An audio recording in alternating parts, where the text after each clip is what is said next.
Okay, welcome everyone. Thank you for joining us for the City of Boulder and Colorado ballot issue presentation.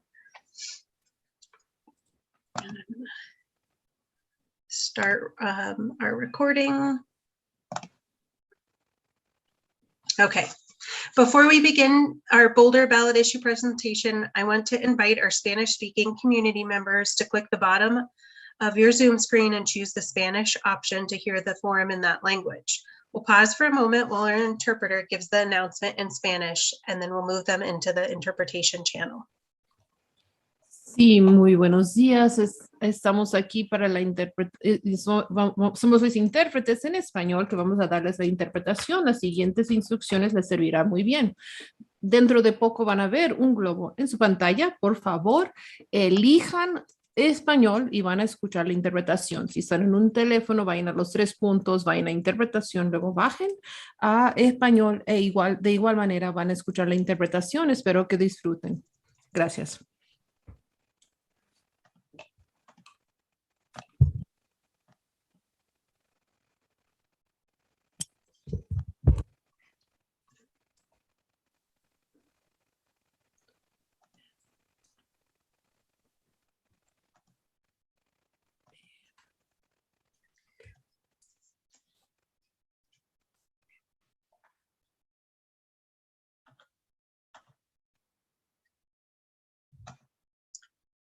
Okay, we'll just give it 1 minute for people to join the Spanish channel. Welcome, everyone. Thank you for joining us for the City of Boulder ballot issue presentation. My name is Mandy Nuku, and I am the Operations Director for the League of Women Voters. The League of Women Voters is a nonpartisan political organization. For 100 years, we have encouraged informed and active participation in government and influenced public policy through education and advocacy. We are pleased to have our Spanish language interpreters, Rosabel Rice and Kelly Music. Our presenters today are Deborah Hayes, Peggy Leach, and Holly Monkman. I would like to express my thanks to the ballot issue team for their hard work and commitment to our mission. The complete ballot issue pamphlets are available on our website, lwvbc.org, under the 2020 election tab. You'll also find links to all the candidate forums we are hosting. And we'll get started today with our first City of Boulder ballot issue, 2I.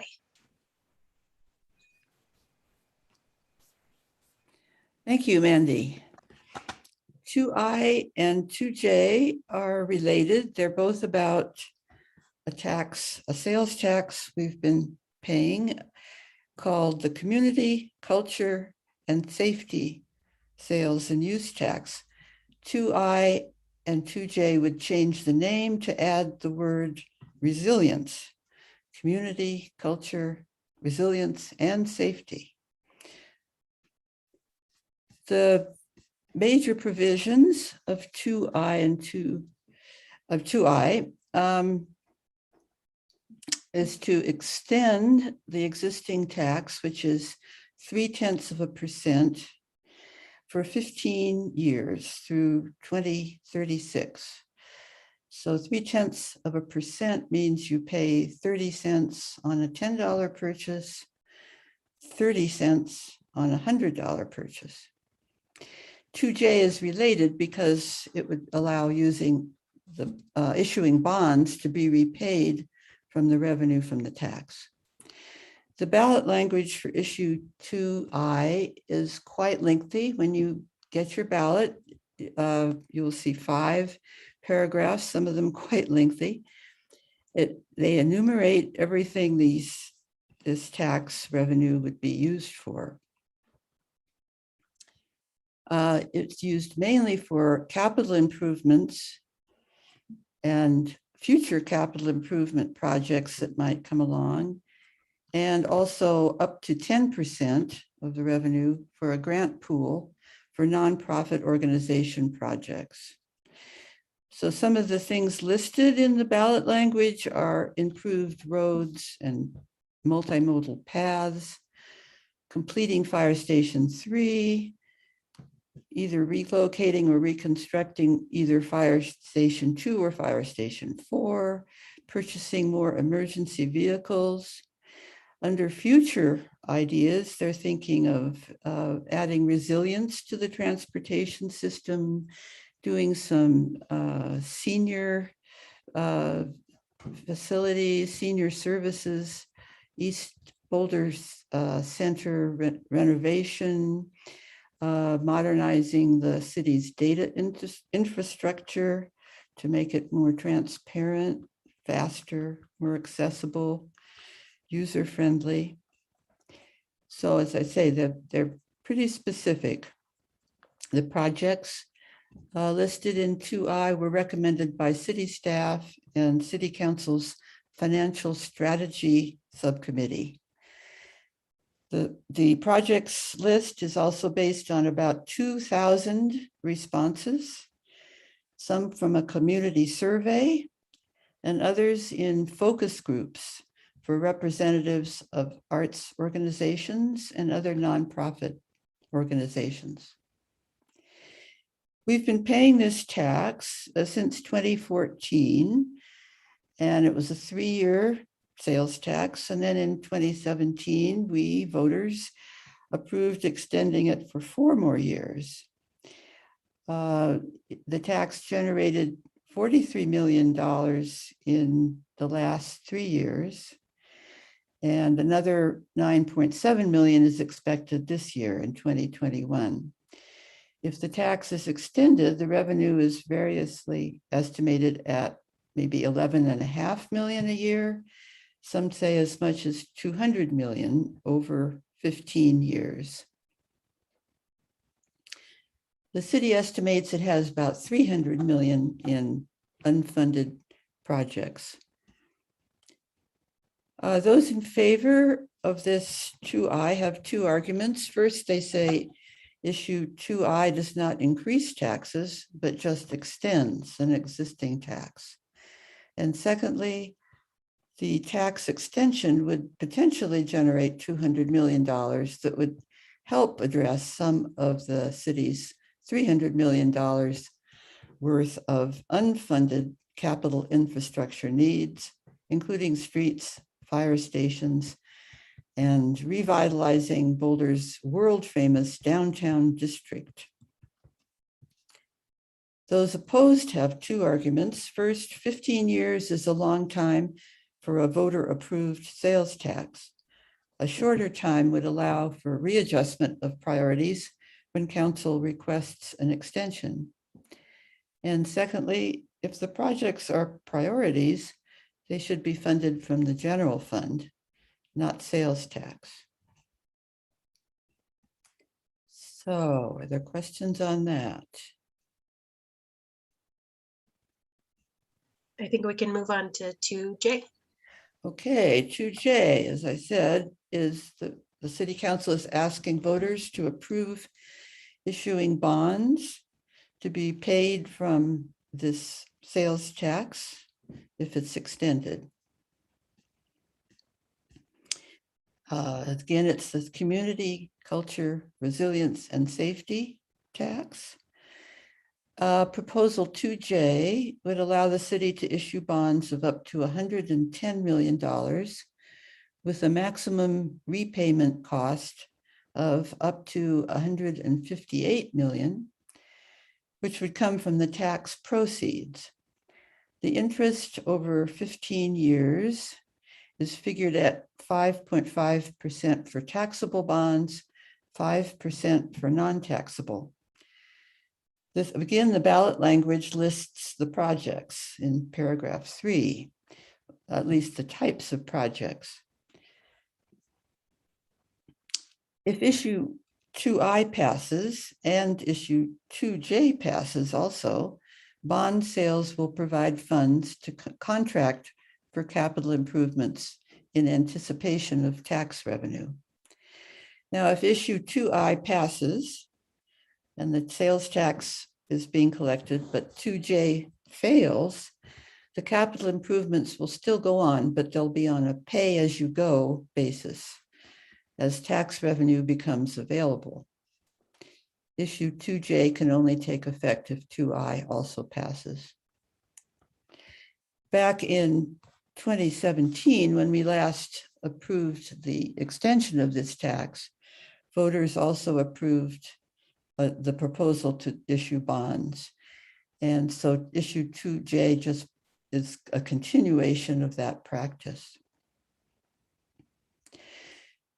People in favor of 2J say the bonding authority helps provide flexibility to achieve cost savings. New projects can be planned and contracted for before inflation increases the costs. People opposed say borrowing against future income may leave the city with inadequate future revenue for projects that arise. So are there questions on 2J? I guess not. Nope, we'll move on to the next one. So we have Peggy Leach on 2K. Thank you, Deborah. 2K relates to council committees. It's referred to the voters by the city council, and it's an amendment to the city charter. So, as the screen says, it outlines provisions to allow city council to appoint committees, which they currently do. This just formalizes that. And it now requires the appointment of a committee which not only will recruit, but also do performance reviews and potential disciplinary actions for the 3 employees who are hired directly by city council. And that is the city manager, the city attorney, and the municipal judge. So I think the charter currently says that they may appoint a committee, but this now mandates that they're going to require, they will appoint a committee to handle these duties.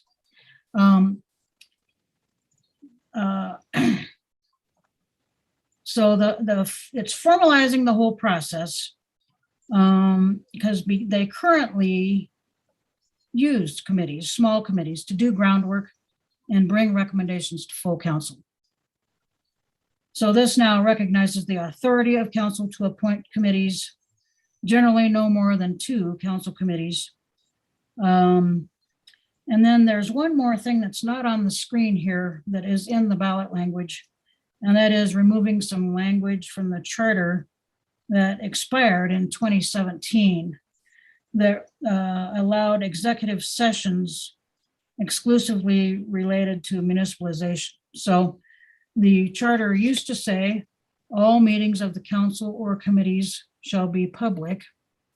Then there was all kinds of language added about allowing executive session for municipalization, but municipalization is now a moot point. So they're removing all of that language again and just adding how to appoint council committees and to mandate that they have the committee for the 3 city employees.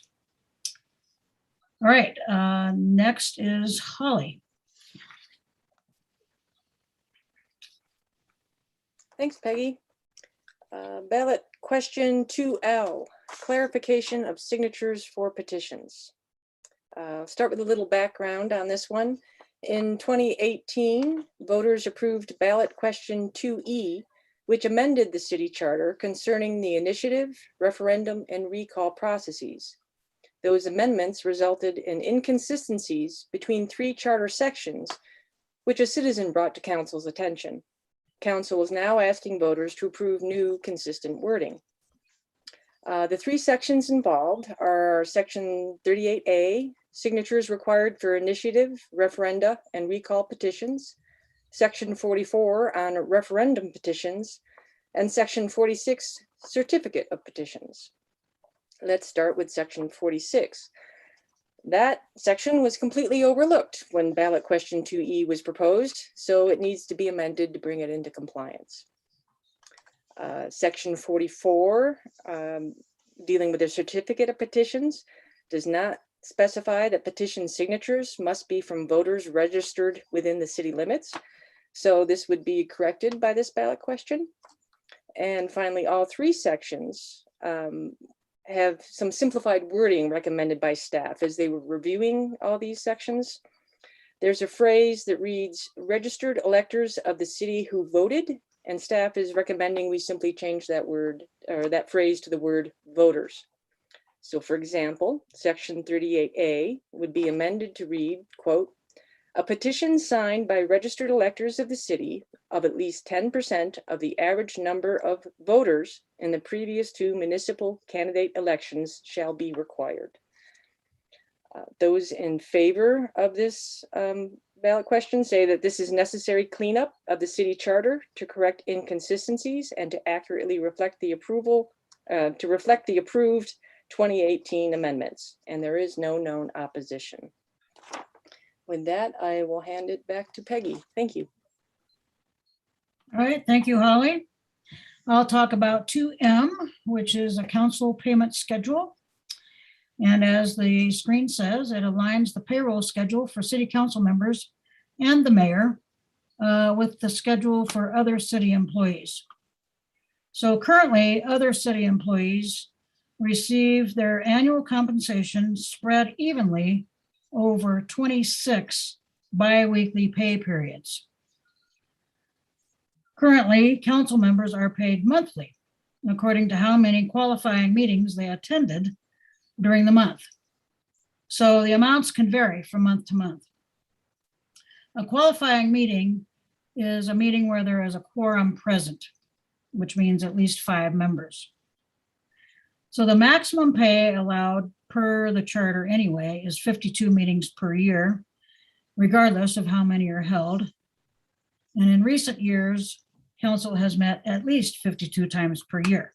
So this would just simply divide it all out into 26 biweekly periods.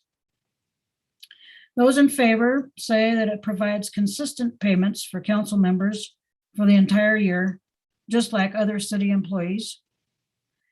It also simplifies management of the payroll and budget, and it is not a pay increase for council members. And there has been no opposition identified. All right, so we'll go to Holly for the next one. Thank you. On to ballot question 300, bedrooms are for people. Shall the city of Boulder expand access to housing by allowing all housing units to be occupied by a number of people equal to the number of legal bedrooms, plus 1 additional person per home, provided that all relevant health and safety codes are met? Let's start with our current occupancy laws. They've been on the books for a few decades, and they include family members, plus up to 2 additional people, 3 unrelated people in low density neighborhoods, 4 unrelated people in medium and high density neighborhoods, and 2 people and any number of their children. So that could be 2 single parents and their children. If we can move to the next slide to show the map, speak to that density. The dark blue areas are the low density neighborhoods, and that's limited to 3 unrelated people. The light blue areas are the medium and high density zones in the city, and that is the limit of 4 unrelated people. These limits have nothing to do with the size of the home or the number of bedrooms. There are exceptions to these occupancy limits for grandfathered properties, such as some student housing on the Hill, and also cooperative housing that city councils worked on recently. And also senior citizens have a way to live via the Golden Girls example under the group home ordinances. City staff could not tell me exactly how many houses were occupied by senior citizens exceeding these other limits. They don't track the different types of group homes. So if you could go back to the previous slide again, please. So in recent years, citizens have advocated for expanding the occupancy limit law, since the current restrictions do not consider the size of the dwelling.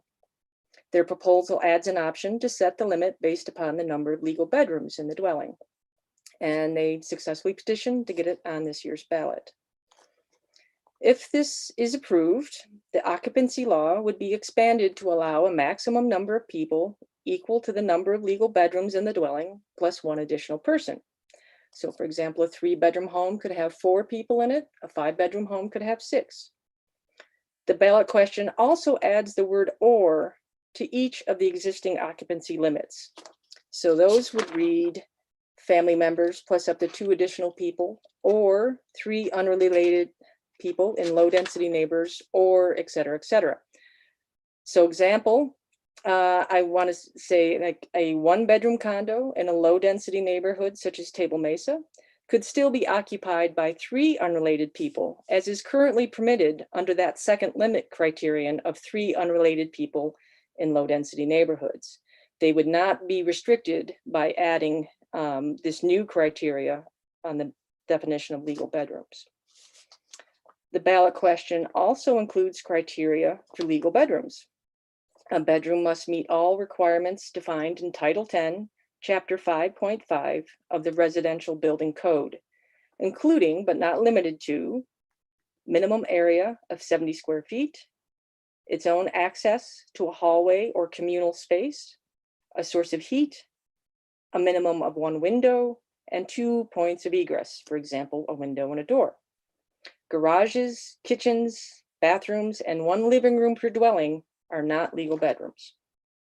There has been some debate in the newspaper recently, you may have noticed, where people say, let's pass this ballot issue, and then if there are things that need to be amended, City Council can do that later.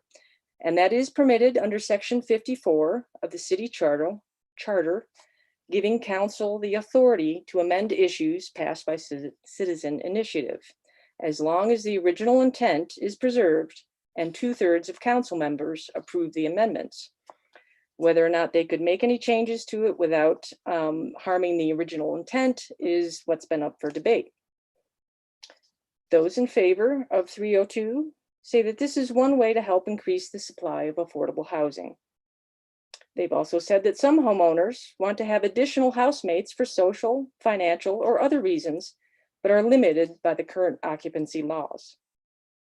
They've said that parking, trash, and noise issues should be addressed separately and are concerns regardless of whether unrelated occupants or a family resides in the dwelling. And finally, the increasing occupancy of existing homes makes better use of our current infrastructure and reduces carbon emissions associated with commuting. Those opposed have said that to actually address affordable housing, any increase we provide in occupancy should have a requirement to rent the home or bedroom at below market rental rates. And it's true that the city has not tracked the number of bedrooms in a dwelling. So if this measure passes, the city will have to spend resources to collect and track the number of bedrooms to establish the new occupancy limits per rental license. They've also said that the current occupancy limits are necessary to curb the negative impacts of student rentals. And finally, that investors will purchase single-family homes and add bedrooms to increase their rental income, which will further drive up the cost of housing and change the character of our neighborhoods. That wraps up 302, so I will pass it back to Deborah. Thank you. Thank you, Holly. Ballot question 301, called the Humane Clothing Act. What the ballot says is, shall the city of Boulder prohibit the sale and manufacture for sale of certain fur products? In this case, I heartily recommend our League of Women Voters pamphlets, which are also on vote411.org, because this proposal 301 would add a new law to the Boulder Revised Code, and it's not spelled out on the ballot. So I'm going to do that for you. Everything I'm going to say now is not on the ballot. The proposed law makes it unlawful to manufacture, sell, display for sale, distribute, or trade for monetary or non-monetary consideration any fur, that is animal skin, or fur product, that is an article of clothing or an accessory like a purse. Now we have many exclusions. Excluded from the ban, I mean, still allowed would be: 1, an item produced where the activity is expressly authorized by federal or state law. 2, a fur product used by or traded with an American Indian or other indigenous person. 3, a used fur product, meaning it's been worn or used by someone else. For instance, items in a nonprofit thrift store, those would be still legal. And the 4th exemption here, a fur product created from a used fur product. And then we have 5 more exclusions. It does not cover dog or cat fur products just because they are already illegal by federal law. This proposed law does not cover smooth leather. It does not cover cowhide with hair. It does not apply to lambskin or sheepskin with fleece. And it doesn't apply to animal skin preserved through taxidermy. The proposal came from an organization, local organization called Fur Free Boulder. They're focused on raising awareness of the exploitation of animals in the fur industry by banning the sale of new fur products in Boulder, especially clothes. They are mainly concerned with the very badly treated fox, chinchilla, and mink. And but the proposed law says no fur products except for those 4 exceptions and the 5 exceptions. Those in favor of this law say over 95% of animals used for fur are raised on farms where they suffer in small cages and they're subjected to a painful and prolonged death. And secondly, trapping causes animals pain and suffering. Young animals can be orphaned and exposed to other predators. And third, using fur for human clothing is completely unnecessary and outdated. We can wear plant-based alternative fabrics and products made from recycled synthetics. It's time we move away from cruel practices that are based entirely on aesthetics. And finally, many places around the world are banning fur. Why can't Boulder be next? Opponents also have 4 arguments. First, the language is inconsistent, arbitrary, and ambiguous. For example, fleece would be banned, but shearling with fleece would not. Number 2, banning products made with fur and fleece, such as felt hats made with fur and fur-lined gloves, is broad and arbitrary overreach by special interest groups. Thirdly, the ban, on top of other current challenges, could put our own retailers out of business, the brick and mortar independent Boulder retailers. And finally, the proposed implementation date imposes an unrealistic and undue burden on Boulder retailers who have already purchased winter inventory. Now we go to Hallie for question 302. Thanks, Deborah. Ballot question 302, our last Boulder ballot issue, is let the people decide on annexation of CU South. Let's move to the next slide with the map first. So if you're not familiar with the property called CU South, it is approximately 308 acres located south of the intersection of Table Mesa and Highway 36, roughly bordered by Broadway 93 on the west and South Boulder Creek and that open space on the south side. It was a gravel mining operation and the university bought it from the Flatiron Company back in 1996. And they have since, in 2019, filed an annexation application with the city of Boulder. If we can go backwards again to the other slide then. So since then, there've been negotiations going on since 2019. Some citizens and neighborhood associations have been dissatisfied with this process and with the proposed annexation agreement, and they successfully petitioned to get ballot question 302 on this year's ballot. Since that time, council has approved an annexation agreement on September 21st. There's been some discussion in the newspaper about whether approving that agreement makes this ballot question moot. And I would argue that based upon my conversations with Mayor Weaver, it does not. It's still very important that we consider this ballot question. Because as you may have heard, a referendum petition is currently going around. And if that referendum is successful in overturning council's decision, then any future negotiations with the university on this property would be bound by this ballot question if this is also approved. There are also provisions for de-annexation of the property in the annexation agreement. For example, if the city cannot acquire all the permits needed for its flood mitigation plan, that would be one thing that could trigger de-annexation. And then again, any future negotiations would be constrained by this ballot question if this is approved. Some of you may have heard that council passed the agreement on emergency measure.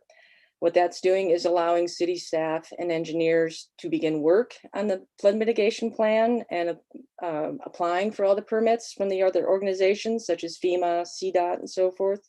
It allows that work to continue while the referendum is being sought. And finally, I want to make it clear that the ballot question does not prevent the city from attempting to move forward with flood mitigation on the property via some other agreement besides annexation. There's been some discussion in the paper about seeking an easement or possibly a land swap. CU doesn't seem to be very receptive to these ideas, but I want to make it clear this ballot question would not prohibit that if it is approved. So if we approve this ballot question, an annexation agreement of CU South with the university will require voter approval and must include a laundry list of items. There are 8 items A through H that are fairly detailed. I'll touch on some of them, such as a site plan that specifies allowed uses, location, height, and square footage for all development on the property, a transportation plan, pollution controls, and the last one that I think is pretty important but not often mentioned is item H, terms that will bind future owners to the annexation agreement should CU sell the property. So again, it would any future owners would have to adhere by this annexation agreement. Those in favor of 302 say that CU South is a large property and annexation would have a huge impact on the South Boulder neighborhoods, traffic levels, noise pollution, and open space. Therefore, any annexation agreement must provide a detailed development plan and require approval from the voters. They say that the 100-year flood mitigation plan in the annexation agreement is not good enough, and we should be pursuing a 500-year plan. And finally, that council has done a poor job of neighborhood outreach and been dismissive of citizens' questions and suggestions. Therefore, it's necessary that voters approve the annexation agreement. Those opposed say that the city has been negotiating with CU for years, evaluating input from engineers and conferring with the other agencies involved. And that annexation is the city's best opportunity for a flood mitigation plan of South Boulder, and we shouldn't be delaying the agreement by seeking voter approval. They say that the referendum petition to repeal the agreement is the better way for the voters to weigh in. And finally, that if the ballot measure passes and a referendum succeeds in repealing the agreement, that the requirements listed in items A through H will make it very difficult to restart negotiations with the university. And that wraps up our City of Boulder ballot questions. I'll hand it back to Mandy. Thank you.